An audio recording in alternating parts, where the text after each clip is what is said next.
name is Bridget Burns. I'm the Executive Director of the Women's Environment and Development Organization, and I'm joined today by some of my favorite people, quite biasly, but who I think are also some of the real leading feminists at the intersection of climate, environment, and gender justice, who have been working for a number of years in the UNFCCC space. This is the third of a three-part series that WEDO has been engaging in, thinking about what's at stake at this upcoming COP.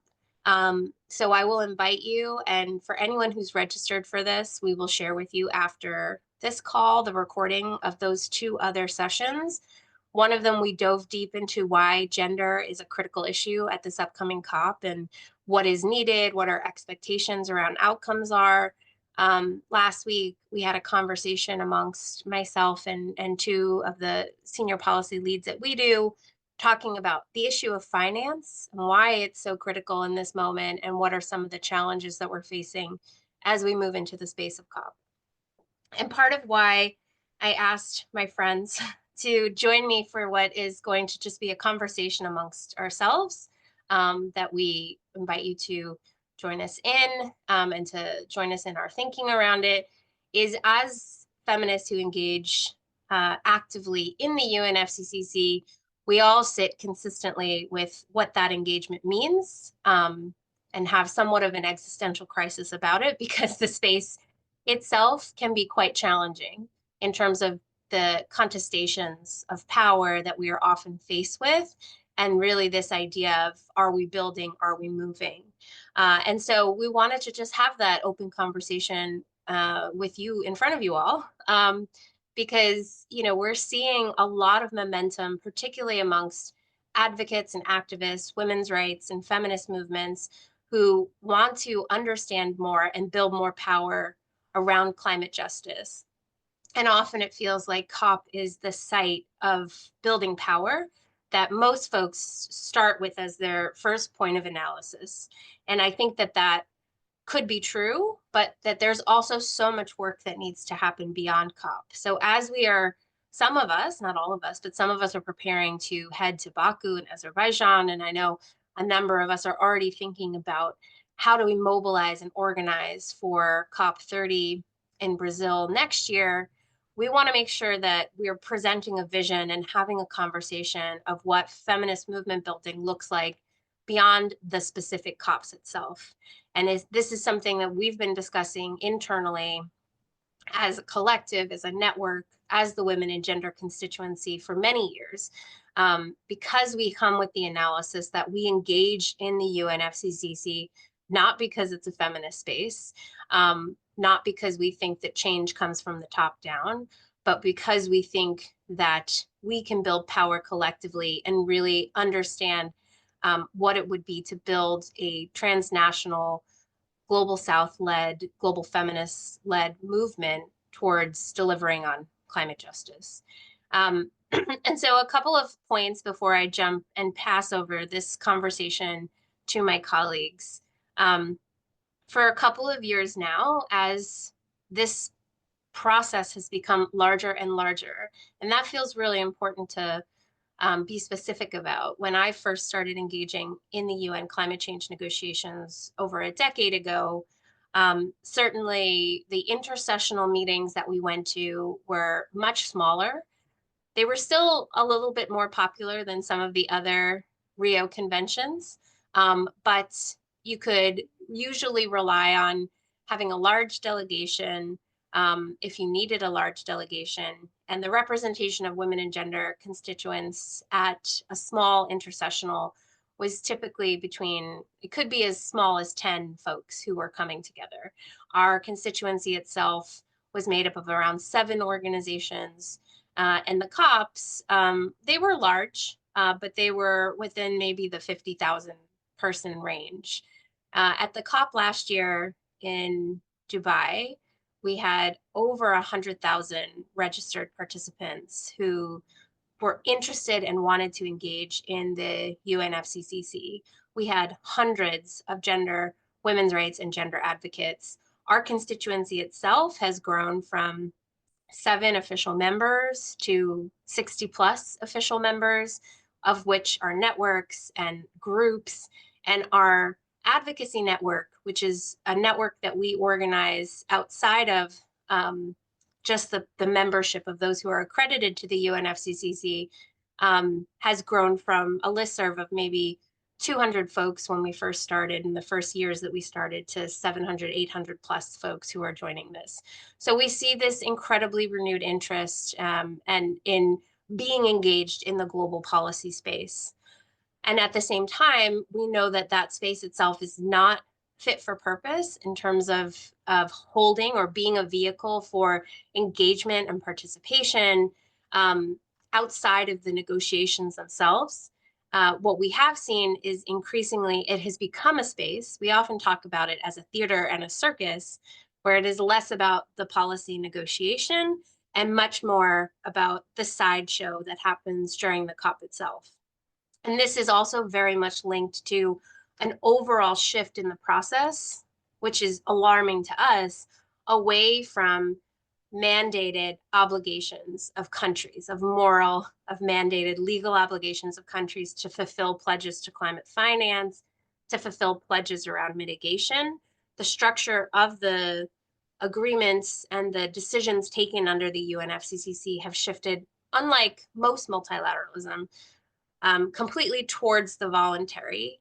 And that feeds then this broader circus that happens around the COP, where instead of coming with ambitious commitments, for example, to climate finance as asked for in the new collective quantified goal or a very clear updated NDC, countries are coming with bilateral announcements around a couple of $1 million that they're putting towards specific initiatives that seem really wonderful in the moment, but have very little accountability. And we've seen many of them fail to actually deliver on what is promised in those specific COPs.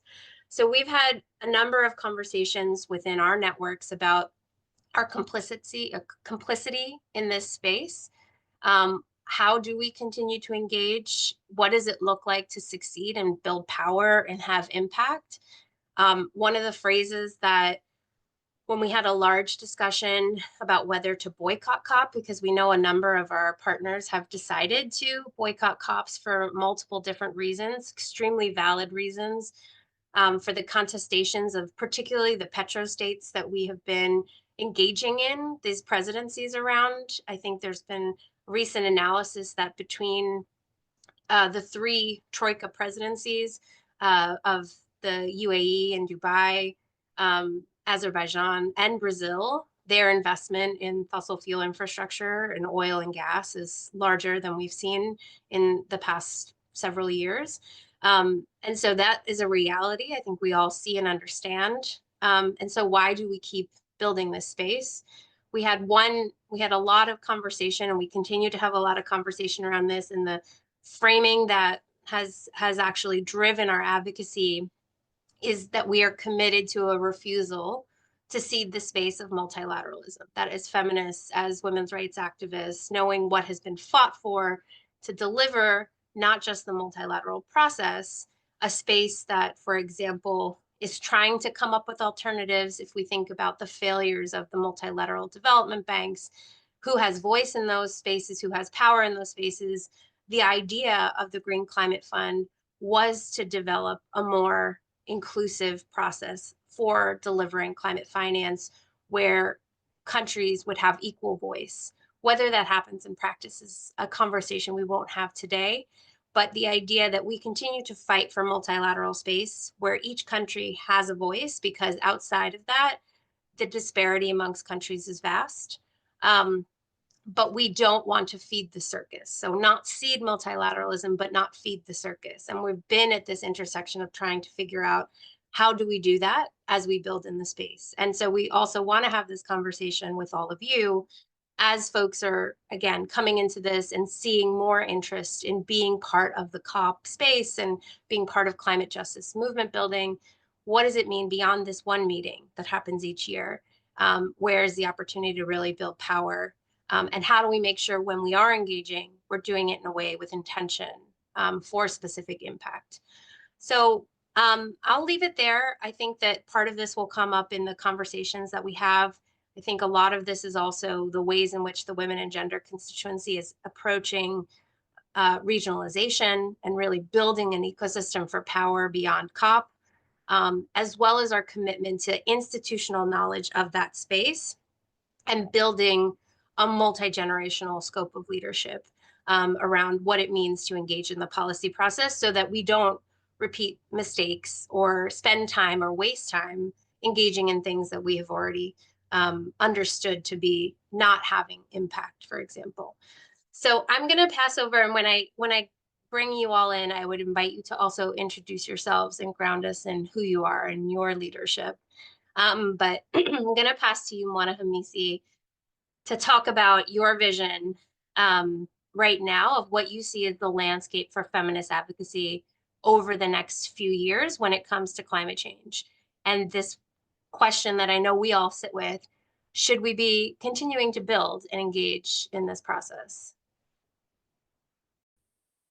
Thank you so much, Bridget, for putting a beautiful framing of the state that we are in now.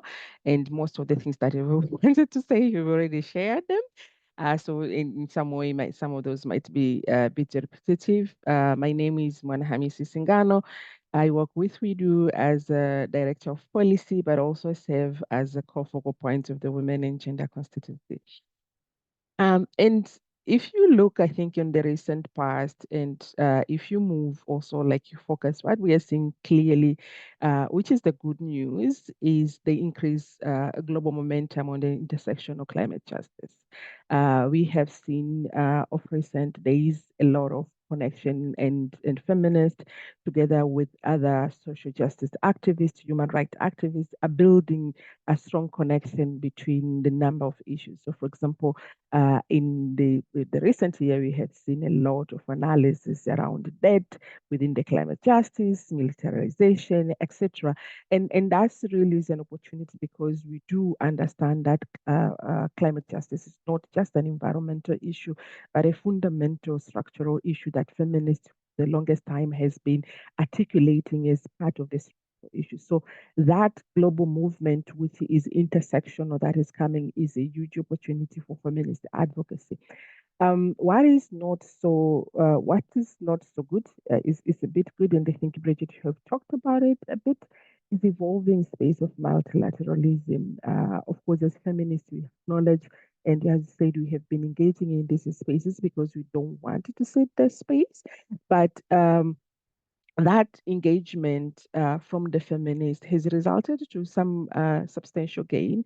For example, within the space, we have seen a lot, uh, possibly a lot is understatement, but we have seen substantial gain in terms of the language and commitment and decision when it still comes to gender, but the implementation of it is still lacking, and the scope in terms of like resources and means of implementation is still way beyond what we would have desire to have achieved as of now. But also we are seeing a significant danger of rolling back some of those gains that feminists have fought so hard.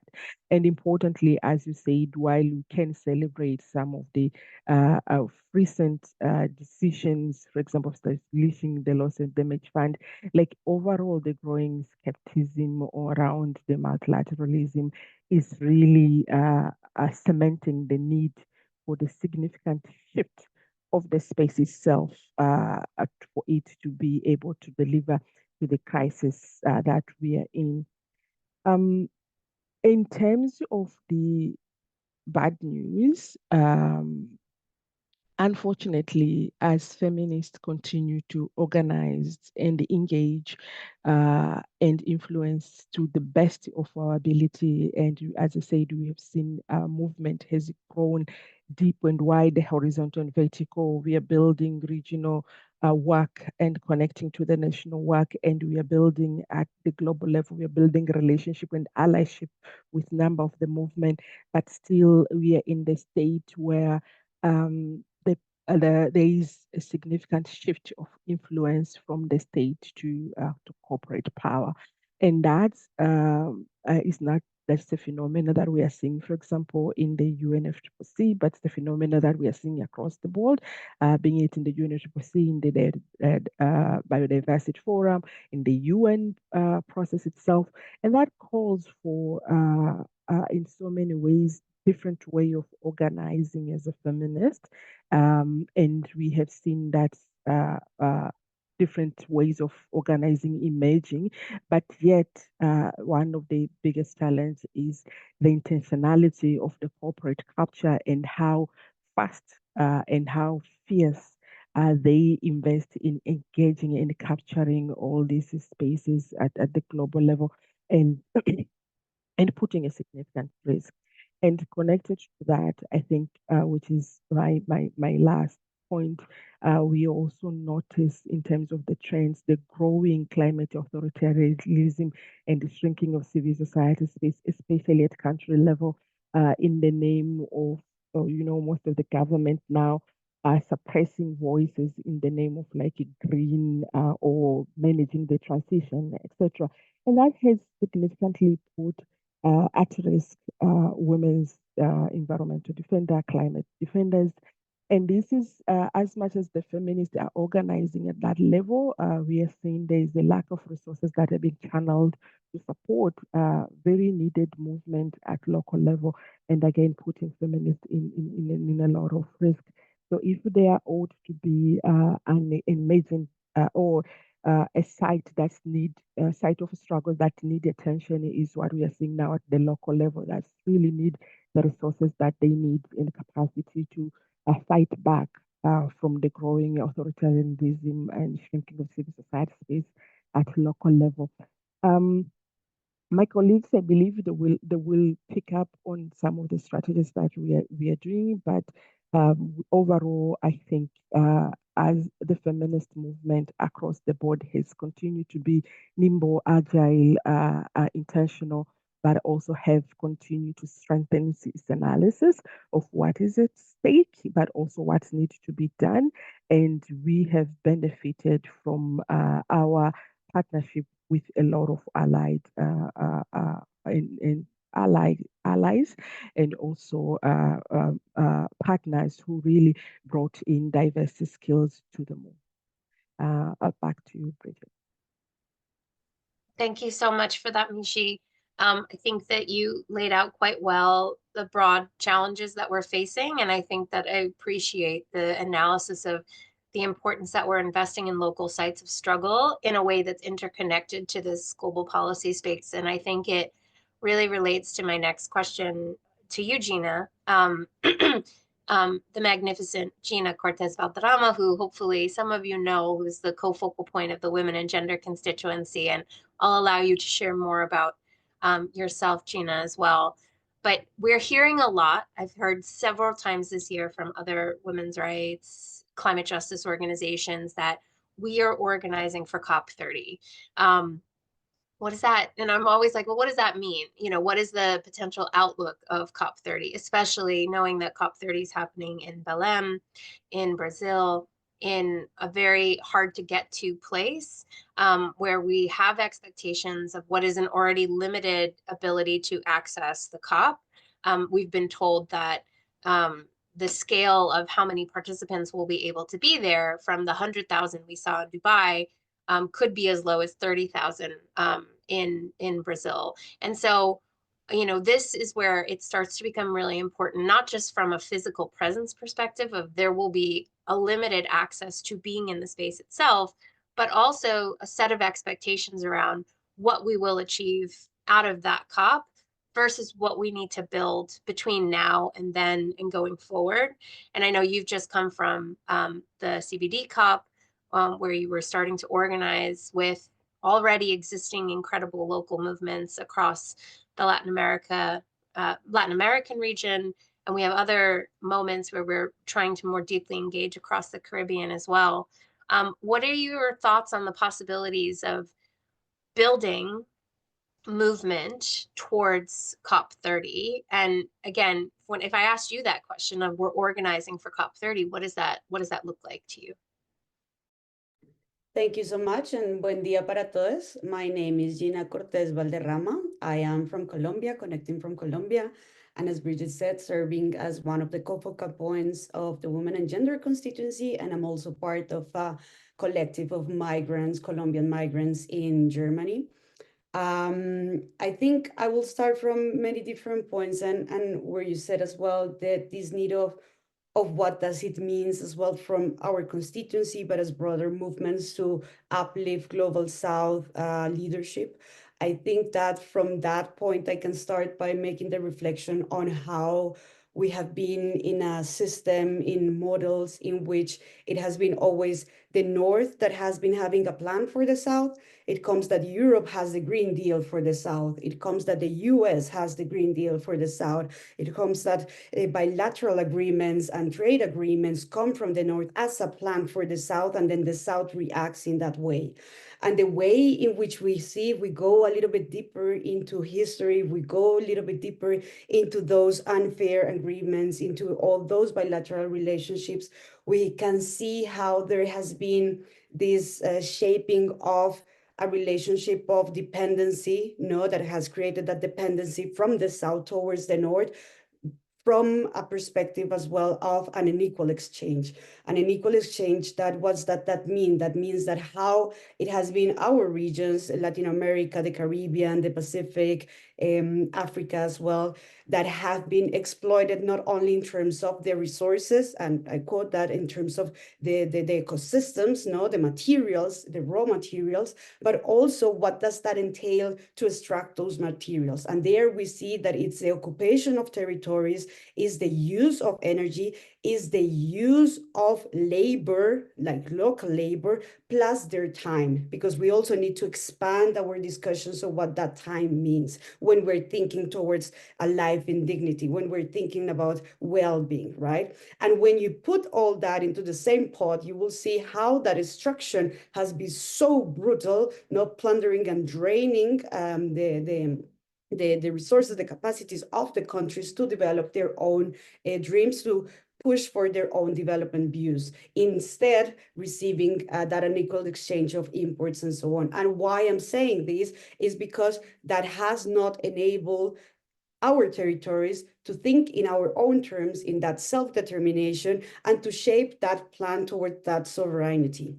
And I'm very vocal with this, and also echoing many other folks that have been as well pushing for this. And it's not about ensuring security. We are not thinking about ensuring energy security, food security. We are talking about the sovereignty, our food systems, our water, our energy systems. So what does that mean in terms of a regionalization process? That means that towards that regionalization process in Latin America, in the Caribbean, in what has happened in Africa, what will come as well in other regions, is how we can then give that space, like how that space is, the platform is as well provided and serving towards that dream for sovereignty, towards that dream for self-determination, for autonomy, and how can that happen? And that is also part of the analysis, or is also part of the aim of those regional nodes, particularly in Latin America.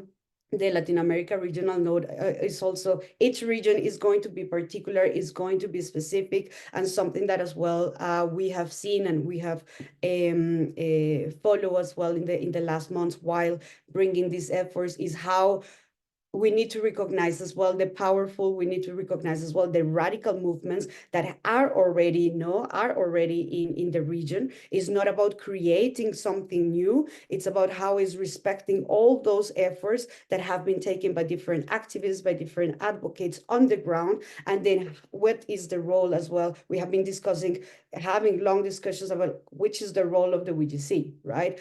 How we serve as that platform, we serve as that vehicle in which then we can start as well providing the different avenues for uplifting that regional, that local work and advocacy that is going to be shaped collectively towards that work in the multilateral space. How it is not only about focusing on COP30 in Brazil, but also on what is going to happen in the different regions, in the different movements. As you mentioned, Bridget, we were as well at the CBD starting this effort, kind of activating this effort. And it was just like such a vibrating space, shaped by the joy, shaped by the abundance, shaped by the dream, shaped by all those different notions we were talking about, really disrupting in different ways the system in which we could have those conversations to push what needs to happen. And in having those conversations, with which are the challenges as well for the region, a region that has perhaps not having the same push or strength, let's say, because of perhaps the language barrier, right? When we are in these spaces, it's all under the same colonial language system, and that also defines who has the voice, who can engage in the space with the jargon, and so on and so forth. So those are many different things that we are bringing as well on the table, connecting as well with the different efforts that have happened perhaps as well during CBD, such as, for example, providing as well or bringing as well the relevance of other local demands, bringing as well to the table what happens in the region, in how risky all these decisions are in such a region. And I can speak about Colombia, which is one of the most dangerous countries for environmental leaders in the world. And that is that if you go to the last report from Global Witness and you see the 5 first most murderous countries in the world, 4 of them are in Latin America, including Brazil, including Mexico, and so on. So that are also questions that we need to discuss. And what does that mean beyond that UNFCCC, right? We cannot serve and think about how we're shifting the world within only the UNFCCC parameters, agreements, and guidelines, but what does that actually happen outside, which are the conversations that we need to have. Yeah. Maybe I can have a follow-up with you, Gina, and it's a large question, so maybe just some of your initial thoughts on it, but I'm thinking about the threads between the points that Mishi raised on kind of this increasing corporate power over the spaces that we have, and the links between violence that folks are facing kind of in their everydays, as well as broader militarism that we see happening at an increasing rate around the world, that it feels like countries and corporate interests are very happy to silo as separate issues, as if we could have a world that is at war or that is militarized and still try to fight for climate justice, and as if those things don't link together. And also the corporate interest that leads to this overabundant reliance on false solutions and is deeply wedded into the neoliberal, neocolonial ideology of what a just transition looks like. So in this kind of analysis, in this context, I know that the Women and Gender constituency, including particularly work that you've been leading on, has been trying to find the leverage points for using the UNFCCC to talk about false solutions and demilitarization. So do you think that there is opportunity there to build at least a strengthened analysis through this space on those issues? But obviously, those are particular issues that go way beyond the COP itself as well, too. So what are some of your thoughts on that? Yeah, some of that question also kind of connects me with other different streams of work or advocacy that I also do. And for example, I would bring here as well some elements or discussions that have happened in other spaces, such as the degrowth space. And why I bring degrowth also into the conversation is because it also allows us to and put on the table how we need to start having those discussions with different movements, with different narratives, and also bringing from Latin America many different narratives about post-extractivism, bringing as well other narratives from Africa on the linking Ubuntu and some others, and how then we start having that wider conversation that is actually going to be focused. And that is where, when we think about looking beyond, when we think about looking about the UNFCCC, and also getting a little bit serious about the urgency in the world that in the turmoil that we are living, is how our efforts also need to have a very clear anti-imperialist approach. We cannot move on without having that anti-imperialist conversations within our movements, outside our movements, and what does that mean in the UNFCCC, where we see as well some other agreements and conversations just fueling and perpetuating that same imperialist narratives. And as you rightly said, and we come from CBD, we are going to be seeing that as well in the climate space, where there is a strong fight against those, against that green capitalism, no? That those imperial modes of occupations that are coming from such solutions that are part of geoengineering, right? We see geoengineering in the biodiversity space, we see it as well in the climate space. We see as well that imperialist narrative being so strongly pushed in the name of renewable energies, where we see that renewable energies and that so-called green just transition or the energy transition are also being used as instruments and tools for occupation. So there is where we then have to start having that conversation about what does that mean and what's the system as well that we want to see. And that gets as well that conversation, okay, which are those institutions that are perpetuating and exacerbating that discrimination, unequal and inequity, thinking about the World Bank, thinking about the International Monetary Fund, and how all those institutions were also built and shaped after the Second World War, when actually many countries were still colonized, right? That tells us a lot, because these are not serving the needs of our populations in these days. So when talking about as well these spaces, we also need to challenge those conceptions, for example, and that is also where particularly the Just Transition Working Group of the Women and Gender Constituency has been putting a lot of reflection and is challenging, for example, such notions of what does international cooperation means,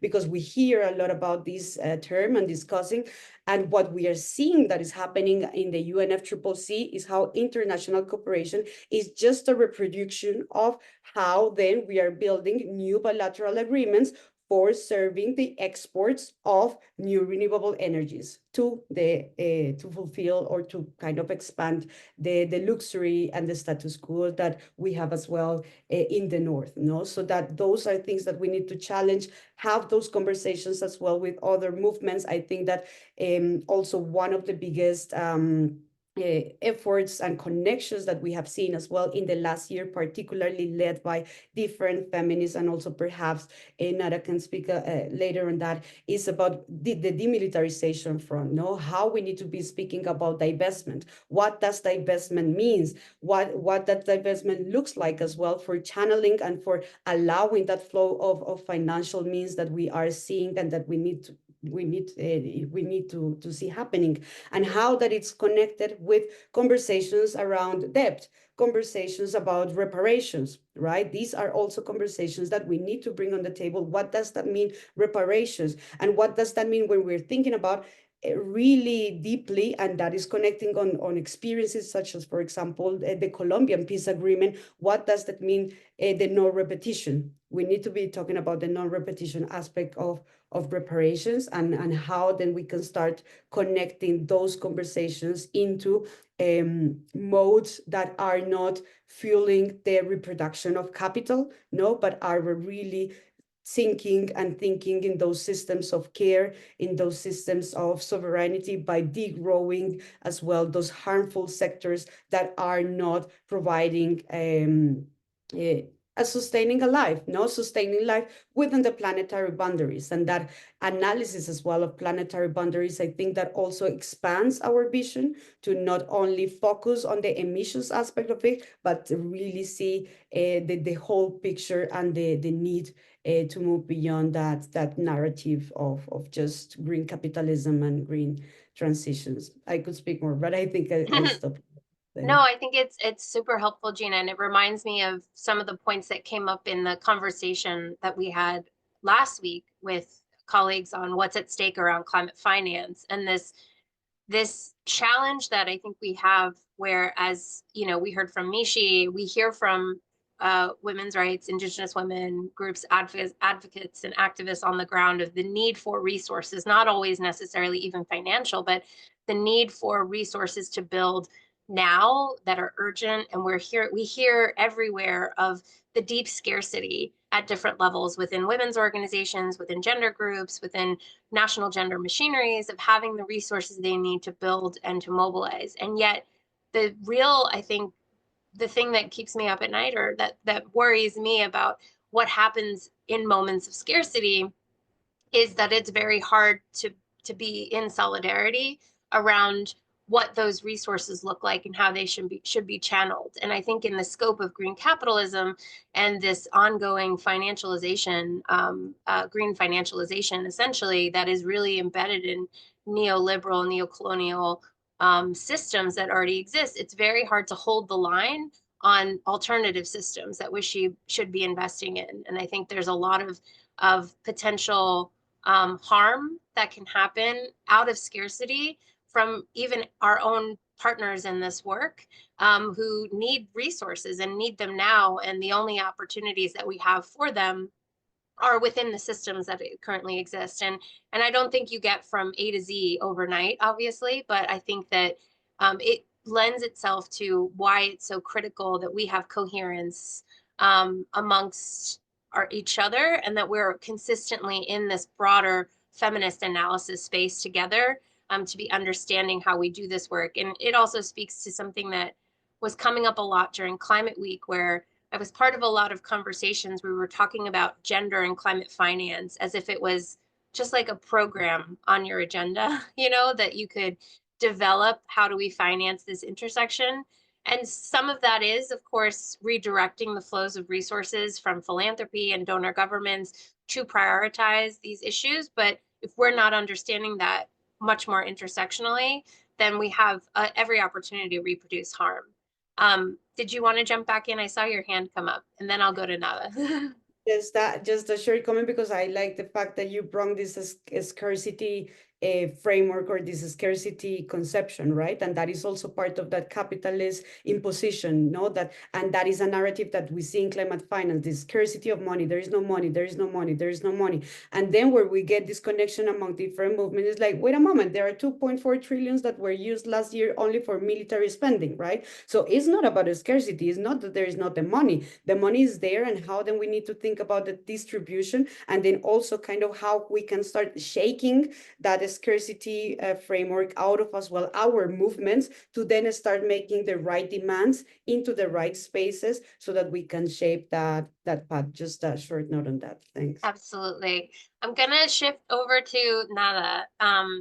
Nada, you have been engaging in both WGC work and MENA feminist mobilization, particularly in the lead up to COP28. And I know in just the past few months have been deeply engaging across multiple working groups that we have of the women and gender constituency. And so I'm really curious, building off of this conversation, about where do you see these sites as important sites for building power and having impact? Are you feeling that impact of that work? And is there more that you feel like is needed to be able to effectively build movement in the coming years around this? Thank you so much for that question. And honestly, just really building on everything that's been said, especially what Gina was talking about.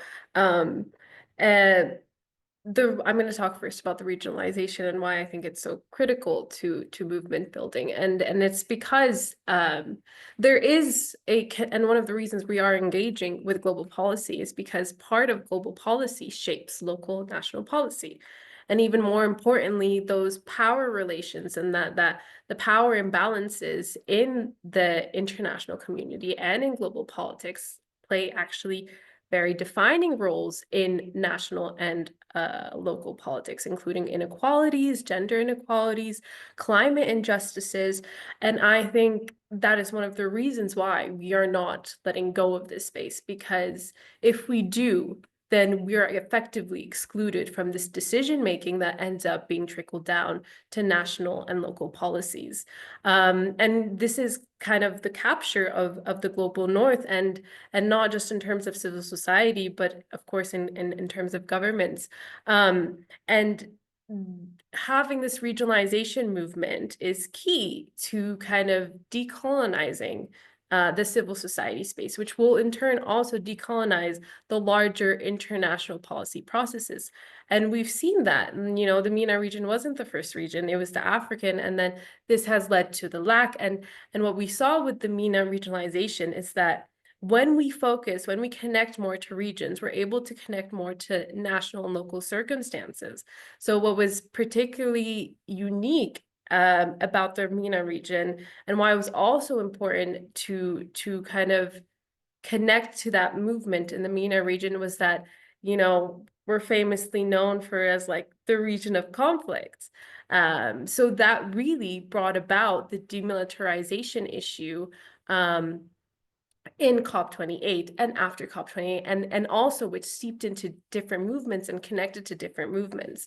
And then also at the same time, having that regional movement helped push the feminist movement to see those connections. And that's why kind of having these different moments of connections between different movements and connecting different, because climate is ultimately an intersectional issue, and the driving cause of climate, the climate crisis of global and local inequality and injustices is primarily a systemic global system issue of capitalism, patriarchy, neoliberalism.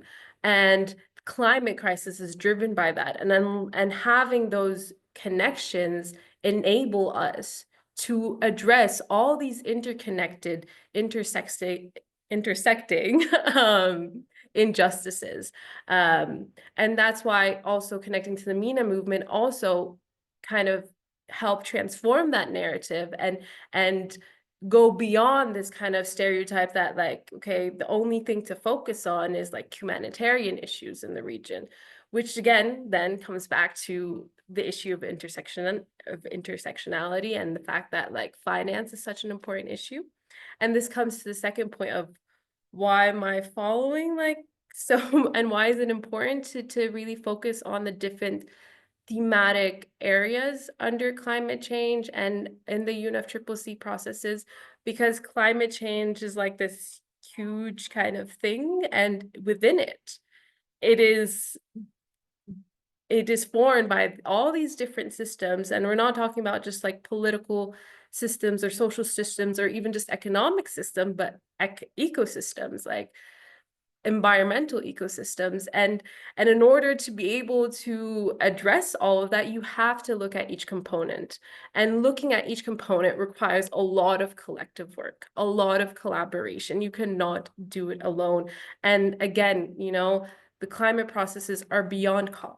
And all of them feed into ultimately COP. So if you just go in right directly into COP, then you miss all these decision-making processes and policy-making processes in which you're able to actually make change and kind of not just starting from scratch at COP. And then having that kind of regional movements with the global movements, with the thematic movements, really builds a movement, a system of movements that addresses all these complex intersecting injustices and structural issues.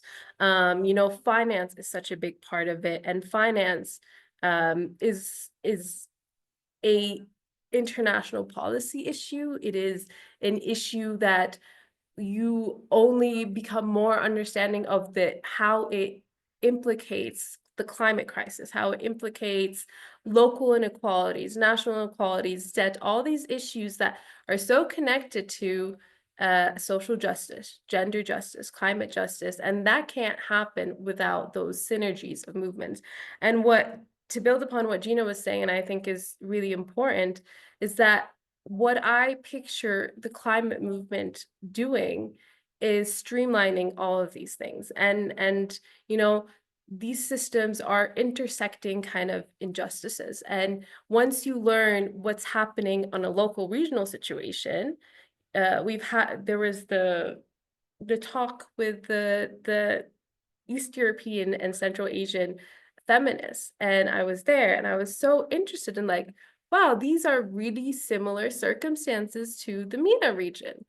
And having those kind of opportunities, realizing that also, for example, that Azerbaijan, which is a country that also is not just a petro and authoritarian state, apologies, but has done a devastating ethnic cleansing of the Artsakh people and of the Artsakh region, and also has a well-founded and deep relationship with Israel and with trade arms. And so recognizing those intersections across different regions, across different national and local communities, allows us to build this power to address it all simultaneously, which is what we need to do.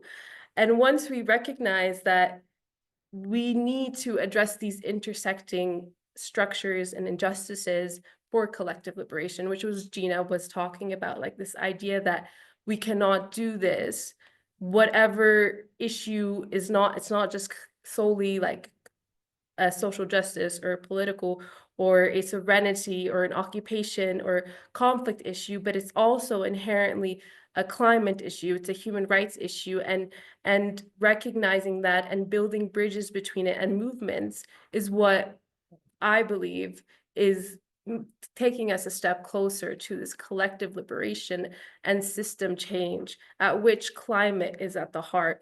And of course, you know, the UNFCCC processes go beyond COP, and engaging in that, you also connect with people who are engaging in similar processes like the multilateral development banks, and how you know, IMF policies connect to climate finance, how IMF policies also connect to ability to build adaptation and climate resilience on a local level. So that is one of the reasons why I believe having that kind of regionalization, which really connects to the local and helps combat this kind of global north dominated narrative and solutions, as well as also looking at it across all the different components and making sure that, you know, we're not sidelined in something, that we have it to say in all these things that impact our life, and all these different things that may be hidden but are needed to be addressed to create that system change. I hope I didn't take too much time, but Not at all, yeah. Nada. And it was a really beautiful articulation of systemic feminist climate justice. And it's, you know, partly why I enjoy being in conversation with you all around this topic, because, you know, I think that there's a tendency to want any action on, you know, women's rights, feminism, climate justice to be small, to be simple work, and or this idea that systemic analysis is complexity and it's too hard and it's too big. And you know, in conversations like this, the analysis is so clear about what these intersecting challenges are, that that's just not true. It's just untrue, and it actually is deeply harmful to try to make this work, the systemic work of feminist climate justice, into small work, because it's not small work. It is so deeply interconnected. And I think we have, through the partners here and through so much of the work that's happening amongst our allies and other movements, we are doing that hard work of building the ecosystem and building coherence across all of these spaces, while still holding on to where we think we can build power within what is a fractured multilateralism.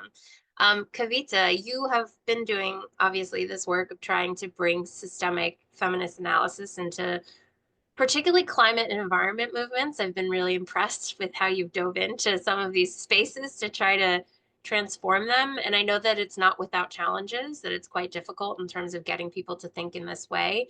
And obviously, you also come from a legal, you know, legal framing as well, which is a difficult mindset to get people to think in a broader systemic change kind of lens.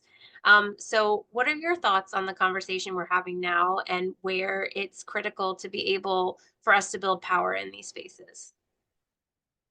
I think first I'll acknowledge that I'm calling from the stolen and unceded land of the Gadigal people of the Eora Nation in Sydney, Australia, and I pay my deep respects to elders past, present, and emerging.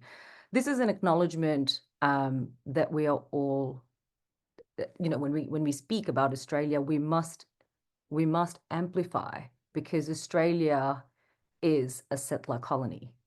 This is Indigenous lands and the colony still very much exists. And since I've been in Australia, which is since COVID, what I came to find out about the climate movement and the environment movement and the feminist movement and the human rights movement and even the labor movement in Australia is that the colonization, the white supremacy is very much entrenched in the movement as well. And there is a powerful Black, Indigenous, people of color movement, but they simply do not have the visibility, access, or resources to even compare to the mainstream. I'll just call it the mainstream. And so I landed in the mainstream climate movement because of the privilege I have, having been educated in Australia, being able to speak fluent English, and obviously, you know, having a legal background and working for very large organizations. And I have spent the better part of the last 4 years trying to decolonize the mainstream and actually bring in critical feminist analysis and human rights into the movement space. I'm not a movement builder. I just ended up becoming a movement builder in Australia because so much of my work was actually being done back home in the Pacific Islands. And then I lived and worked in Asia, you know, where the movements are really sophisticated. And so when I moved to Australia, it's a global North country. It's extremely rich. I just imagined that, you know, the movement would be very progressive, but it's actually about 2 decades behind everything that's happening all over the world.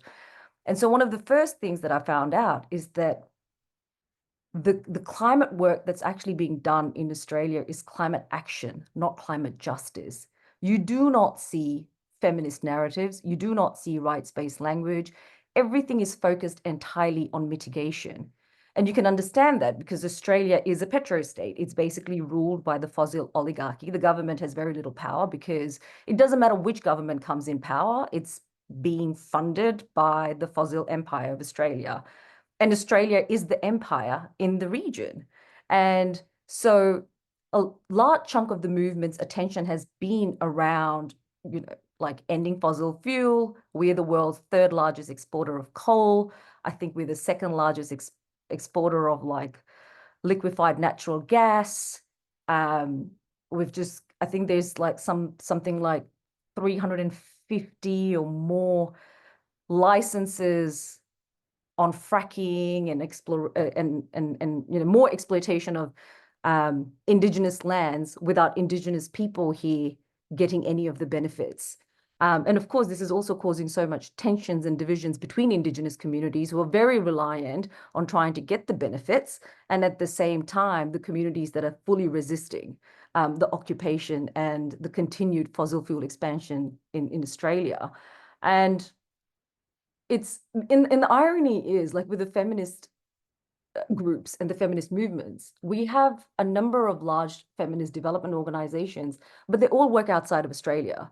They work in the Pacific, they work in Asia, they work in Africa, and, you know, for all the poor brown people. And I've questioned them about, well, what do you do for Indigenous women in this country?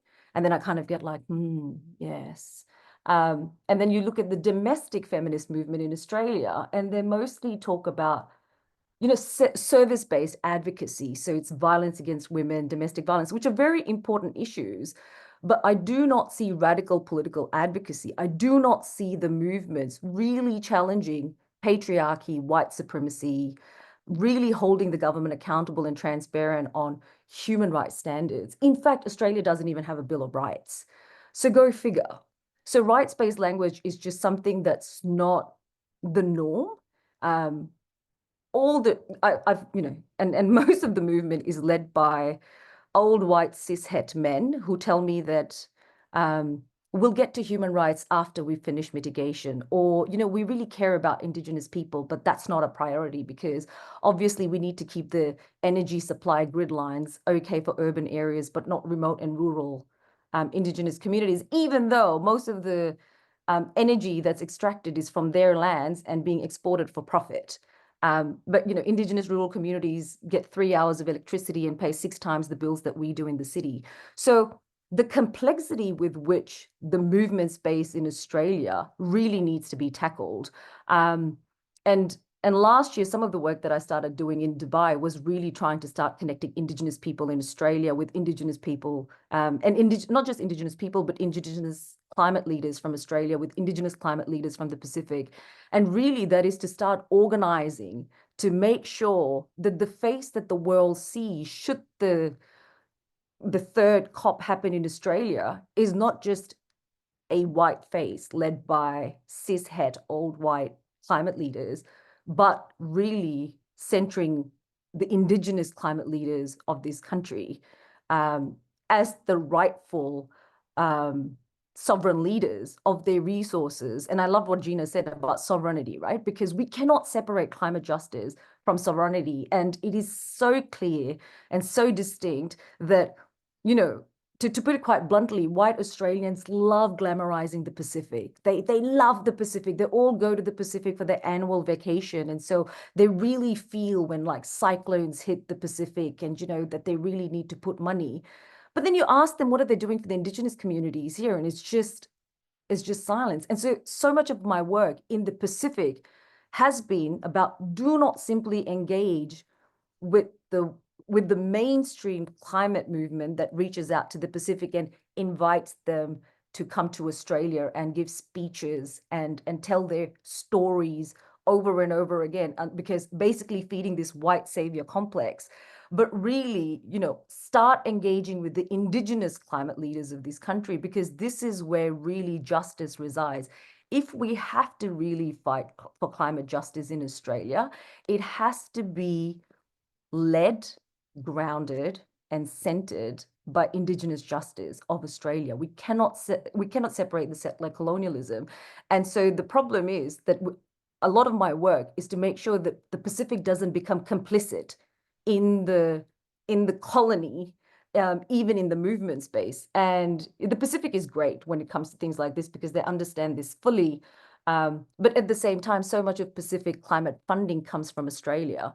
So the nuances of really understanding what the Pacific is about is so important for us to do this work in WGC. We have the worst time zone in the world. And so it's impossible for Pacific to be engaged in so many of these spaces.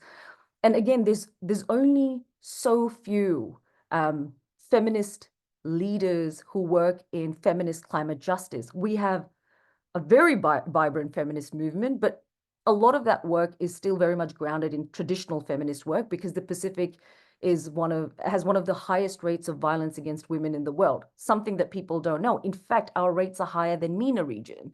So this is what the focus is. And so much of this work is to understand the ground reality of what's actually happening here and then connect it to the regional and international spaces. And in the Pacific, justice is something that's probably just inbuilt into your DNA because you're born into developing countries that are facing some of the worst climate challenges in the world. They understand justice. It doesn't mean that they necessarily are informed, have the privilege of being educated or understand international systems, processes, the UN, and so forth. And so there is a desperate need for a lot more radical political education even within the movements in the region, to get them to start connecting those frontline case studies, solutions, evidence, and data that can feed into holding the governments accountable. One of the biggest challenges I find is that Pacific governments are always touted as climate champions in the international space, and they are. We've got 1.5 in Paris because of Pacific climate leaders. Some of the best interventions are made by Pacific climate leaders, and we're still holding the line on human rights and so many other things. But when you come back into the region and look at what they are doing domestically, it's a completely different story. The Pacific is the next frontier for green capitalism because deep seabed mining is going to happen in our oceans, and it's starting to happen already. So it's very resource rich. It is basically being pulled in all directions between US, China, and Australia for its resources. Pacific governments, there is no green party in the Pacific. We don't have eco-social political parties. So and we have some of the lowest rates of women political participation. So you'll see just these male delegations coming and then, you know, just doing the superficial and the perfunctory when it comes to like gender equality. But unless we actually change the systems, even here, which is why, yes, I am a human rights lawyer, but I'm a human rights lawyer that's all about decolonizing the international human rights space as well. And that also means bringing in radical feminist analysis, because we must, or we have to become very bold in the tactics we adopt, rather than always thinking that, okay, you know, diplomatically we'll use this language. We're just out of time. I mean, that is just the reality. You know, loss and damage has become such a reality in the Pacific. I mean, people are already living 1.5 there. People are living beyond 1.5 in this region. So how do we start mobilizing, organizing in our region in a way that connects not just to the myriad of issues that we have in the Pacific? I mean, Japan is now dumping its nuclear wastewater. This is a region that has a legacy, a nuclear legacy. We still don't have reparations from that. And now Australia is pushing for nuclear energy as a source of energy. So that's one battle. The deep sea bed mining, now that's coming up in a huge way. How do we actually, and these are foreign corporations that are basically bribing our governments to approve licenses. How do we fight against that without international solidarity and support in our region, where we basically have ineffective judicial systems to begin with, and our governments are mostly corrupt? So where does movement power come in here? You know, we're losing our young to Australia, to the US, because simply we just don't have the economic model to sustain the young to keep remaining in our islands. So our islands are now desertifying, but why do we have to follow this hyper-capitalist economic model where the education system is basically hijacked to keep producing labor force to go into the hyper-capitalist markets, where, you know, activists like us are being told that we need to find a normal job because why are we doing this? So this is, again, something that's even corrupted the mass in the Pacific, right? Like your only option for survival is economic survival. So how do we even bring conversations like degrowth in the Pacific when the communities themselves are now simply being educated in a system that keeps replicating and feeding the capitalist system in the Pacific? Right now I'm working on the oceans report. Our fish stocks are nearly gone. Our carbon sinks are, you know, like at tipping point. They're just not absorbing carbon anymore. Everybody knows that the Pacific is constantly being hammered by cyclones. Most of the communities simply do not have the ability. And this is why I cannot stand the word resilience, because it basically just puts this burden on communities. Oh, we're Pacific people, we believe in God and we're resilient, which is utter bullshit, because we do not have the resources, we do not have the energy. The governments are not giving the money where it needs to go to keep rebuilding. And so people are being displaced in the region. Climate displacement is going to be huge in the Pacific. And do you think Australia is going to open its borders to bring in more Pacific Islanders? Only if they get to work in farms, but not in professional jobs, because you can't take away the professional jobs. And so what are we feeding? Like when has colonialism ended? It hasn't. It's just called labor schemes and labor migration. And so this region, though it's a peaceful region, it is slated to be the hot war region between US and China. Militarization is rampant. North Pacific has some of the largest and oldest US naval bases. Guam is the longest occupied US empire state in the world.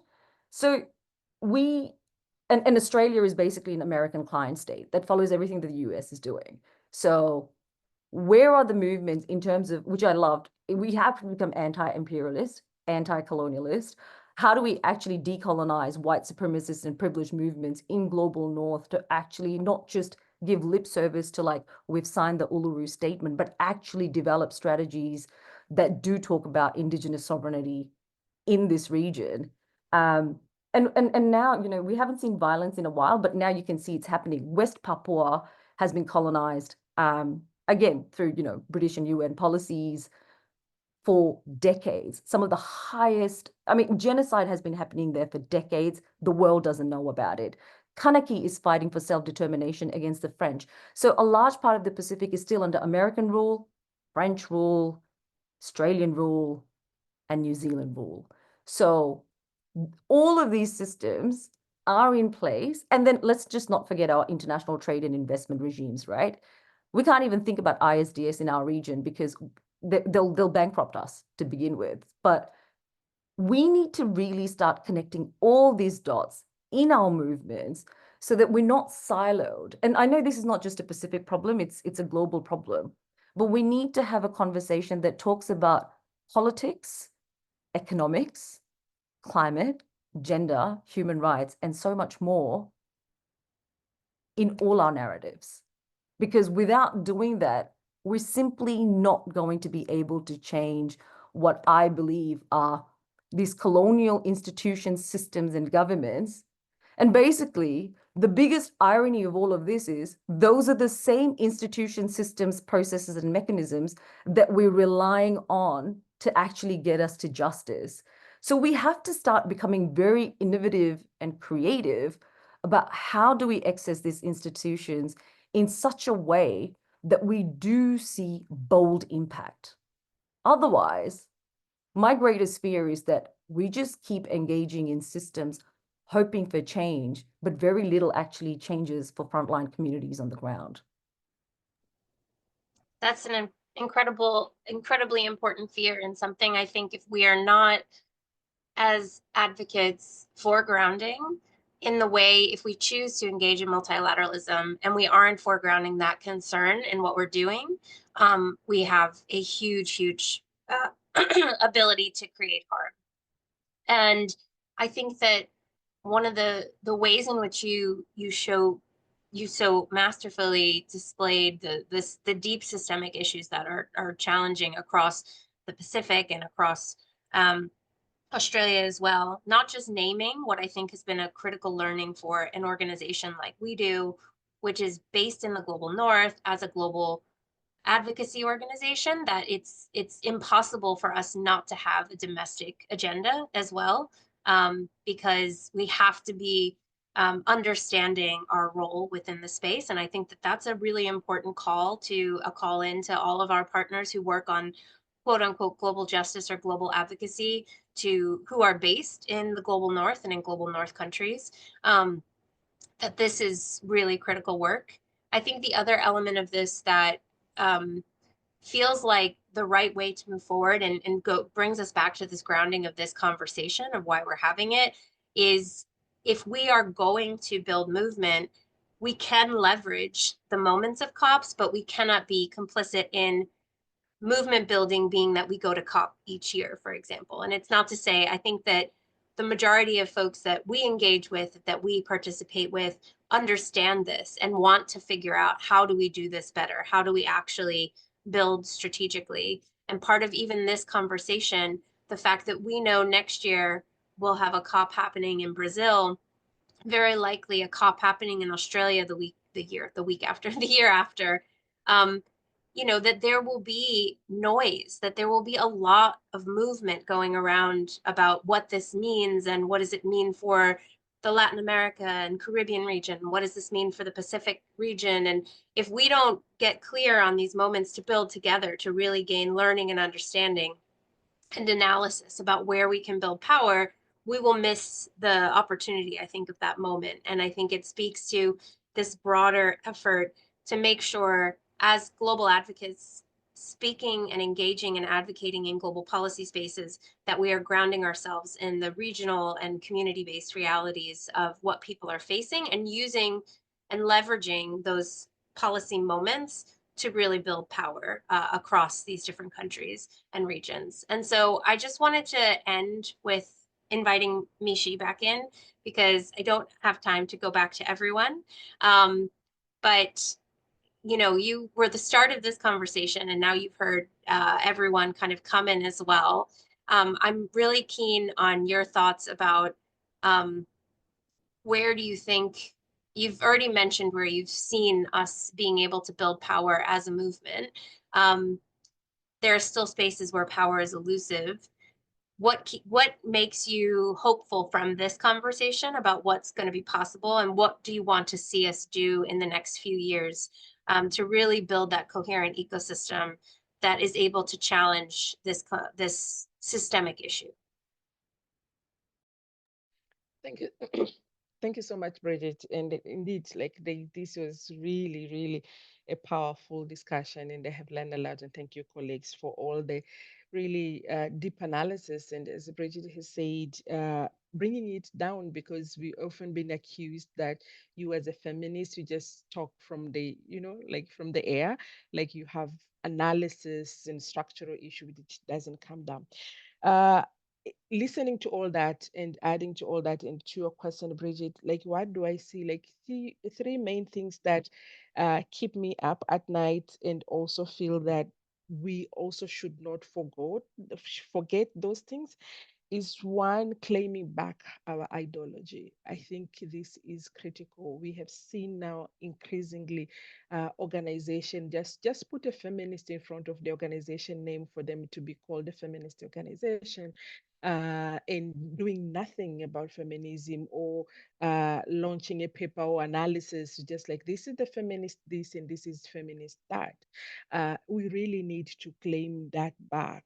And we also have seen government doing this, and more worse, we have seen corporate doing the same. Like now it's just an order of the day. Like the first thing they will do is hire a fancy gender expert to do their gender analysis and gender action plan.